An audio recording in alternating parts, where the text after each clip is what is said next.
Bismillah, Assalamualaikum warahmatullahi wabarakatuh. Alhamdulillah rabbil alamin, wassalatu wassalamu ala asrofil anbiya'i wal mursalin wa ala alihi wa ashabihi ajmain, amma ba'd. Baik, teman-teman yang dirahmati Allah Subhanahu wa taala, kembali lagi jumpa dengan Pak Said di sini. Pada video kali ini saya ingin membahas kondisi update virus corona, bencana pandemi corona yang akhir-akhir ini semakin meningkat, tidak semakin berkurang, akan tapi malah semakin meningkat.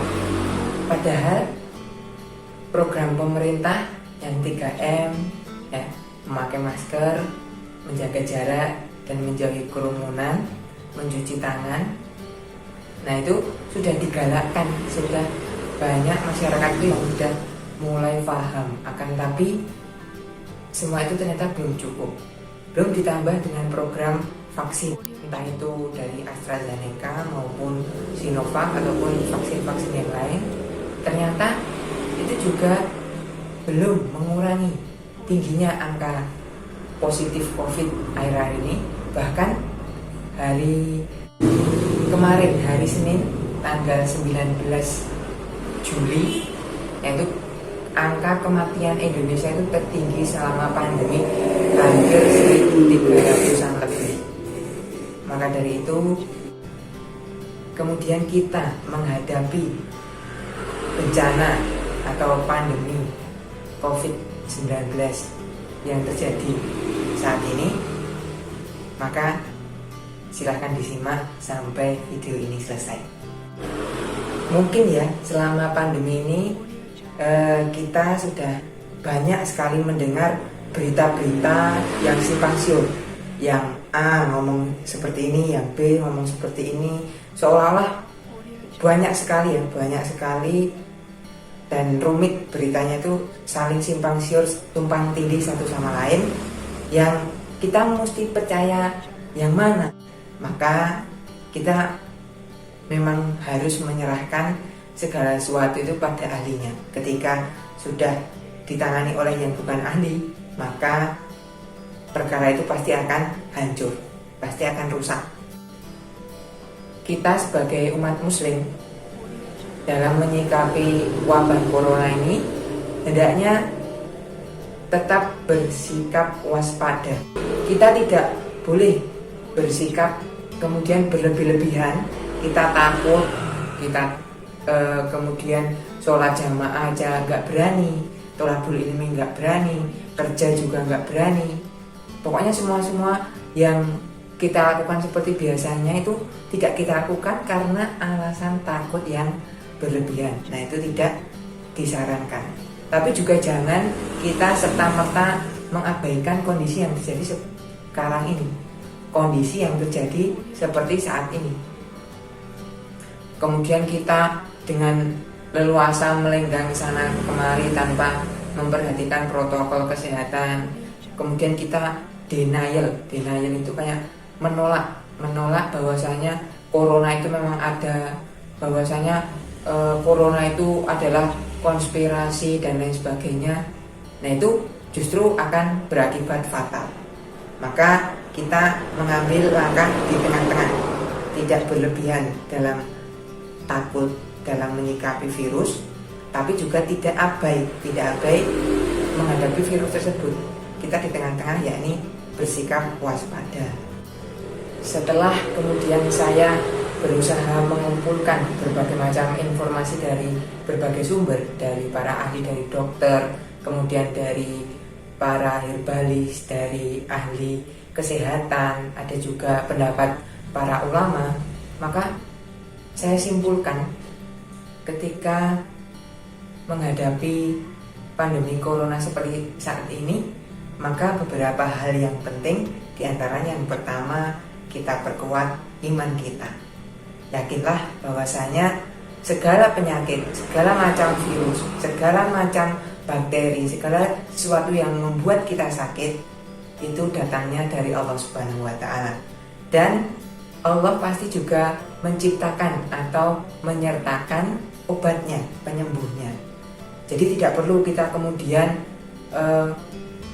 mendatangi para normal ya, mendatangi dukun, menggunakan jimat dan hal-hal yang berbau syirik dalam rangka untuk mencegah virus masuk ke tubuh kita. Tadi seperti yang sudah saya bahas, yakni iman itu kita tingkatkan. Iman itu bisa meningkat dengan kita berbuat ketaatan pada Allah Subhanahu wa Ta'ala, menjalankan ibadah baik itu yang sifatnya sunnah, lebih-lebih yang wajib, dari sholat kita, kemudian puasa kita, tilawah kita, sedekah dan lain sebagainya kita tingkatkan sehingga iman kita juga akan meningkat. Kemudian yang nomor 2, selain iman yakni imun. Imun itu adalah sistem pertahanan diri kita, sistem kekebalan tubuh kita, yang mana imun ini bisa kita tingkatkan dengan mengkonsumsi nutrisi-nutrisi yang bergizi. Makan minum kita perhatikan. Kalau dalam Islam itu kita makan minum itu yang halal dan thayyib. Kita mendapat informasi makanan itu halal itu dari Allah dan Rasulnya. Sudah jelas ya, sudah jelas dalam Al-Quran dan hadis. Kemudian yang kedua ini yang thayyib. Thayyib ini antara satu orang dengan orang yang lain itu bisa berbeda-beda.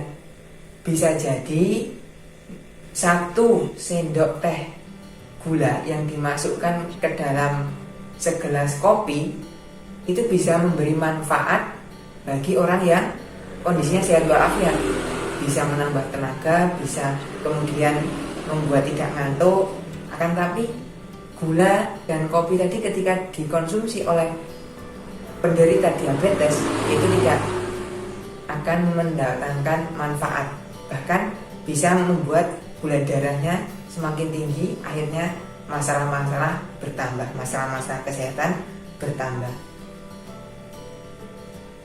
Kemudian kita menjaga imun dengan olahraga ringan. Saya menyarankan olahraga yang tidak melibatkan banyak orang, bisa dengan jogging, bisa dengan treadmill, bisa dengan angkat beban di rumah, bisa dengan skipping, atau latihan-latihan yang lain yang tidak melibatkan banyak orang. Insya Allah kita akan membuat videonya di lain kesempatan. Kita bisa meningkatkan imun kita dengan dengan kita mengkonsumsi berbagai macam suplemen-suplemen yang itu menunjang kesehatan. Nabi sudah mengajarkan bahwasanya ada beberapa zat yang bisa dikonsumsi agar tubuh kita sehat. Madu, habatus sauda, minyak zaitun, kemudian juga bisa cuka, dan masih banyak bahan-bahan yang lain. Nah, di sini kita perlu membiasakan herbal yang rutin kita konsumsi sehari-hari dengan niat ittiba Rasul. Insya Allah ikhtiar kita akan bernilai pahala. Kemudian yang ketiga yakni aman. Bagaimana cara kita mengamankan diri kita? Yakni kita mengikuti anjuran 3M tadi, dimanapun kita berada, dimanapun kita beraktivitas, protokol kesehatan seolah-olah sudah menjadi hal yang wajib bagi diri dan keluarga kita. Memakai masker, kemudian menjauhi kerumunan, menjaga jarak, dan mencuci tangan. Kemudian juga ini masih pro kontra ya, masih pro kontra tentang adanya vaksin. Adanya vaksin ini ada sebagian yang setuju, namun sebagian yang lain menolak. Monggo silahkan mau memilih yang mana, kita saling menghargai satu sama lain. Juga kita menghindari segala sesuatu yang mengakibatkan madorot bagi tubuh kita. Contoh, rokok. Nah, di masa pandemi kemudian kita, terutama bapak-bapak, ini kok masih nekat merokok. Nah, itu sebuah ironi sebuah hal yang aneh, dimana kita kemana-mana memakai masker, bahkan mungkin ada yang 2 lapis, 3 lapis. Tapi di kesempatan yang lain, nah, kita malah memasukkan zat-zat yang berbahaya bagi paru-paru kita. Virus corona kita tangkal, tapi kita memasukkan tar, memasukkan nikotin. Nah, itu sungguh sangat tidak masuk akal. Oleh karenanya, ketika bapak-bapak yang saat ini menonton video ini kemudian masih merokok, saya mohon dengan sangat segera Anda bertobat, segera Anda kemudian berhenti merokok sekarang juga. Tidak perlu ditunda lagi, tidak perlu menunggu sampai sakit baru berhenti merokok, tapi detik ini juga, sekarang juga, untuk kesehatan Anda dan keluarga Anda. Kemudian yang terakhir, tapi ini adalah yang paling penting, yakni berdoa pada Allah Subhanahu wa Ta'ala agar kita terhindar dari berbagai macam virus dan penyakit. Amin. Ketika video ini dibuat bertepatan dengan Hari Raya Idul Adha 1442 Hijriah, kami mengucapkan selamat Hari Raya Idul Adha. Semoga korban kita diterima oleh Allah Subhanahu wa Ta'ala. Demikian sedikit yang bisa kami sampaikan. Semoga memberi pandangan yang baru, memberi manfaat dan kebaikan. Bila itu, Assalamualaikum warahmatullahi wabarakatuh.